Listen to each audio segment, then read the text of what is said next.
माता सीता किसकी बेटी थी? वैशाख मास की शुक्ल पक्ष की नवमी तिथि को देवी सीता जनक को प्राप्त हुई थी, इसलिए इस तिथि को जानकी नवमी और सीता नवमी के नाम से जाना जाता है। सीता के विषय में रामायण और अन्य ग्रंथों में जो उल्लेख मिलता है उसके अनुसार मिथिला के राजा जनक के राज में कई वर्षों से वर्षा नहीं हो रही थी। इससे चिंतित होकर जनक ने जब ऋषियों से विचार किया तब ऋषियों ने सलाह दिया कि महाराज स्वयं हल चलाएं तो इंद्रदेव की कृपा हो सकती है। मान्यता है कि बिहार स्थित सीमड़ी का पुनेरा गांव वह स्थान है जहां राजा जनक ने हल चलाया था।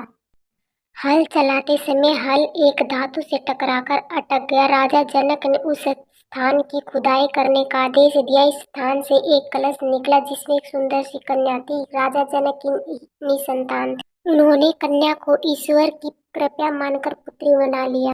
हल का फल जिसे शीत कहते हैं उससे टकराने के कारण कलश से कन्या बाहर आई थी, इसलिए कन्या का नाम सीता रखा गया।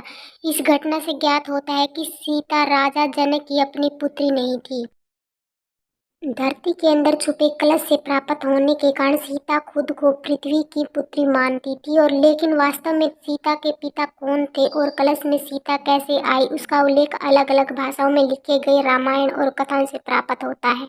अद्भुत रामायण में उल्लेख है कि रावण कहता है कि जब मैं भूलवश अपनी पुत्री से परिणय की इच्छा करूं तब वही मेरी मृत्यु का कारण बने।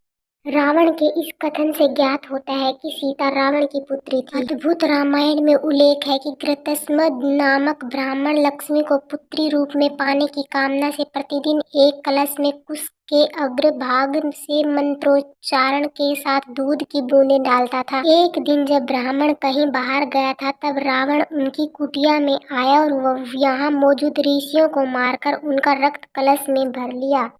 यह कलश लाकर रावण ने मंदोदरी को सौंप दिया।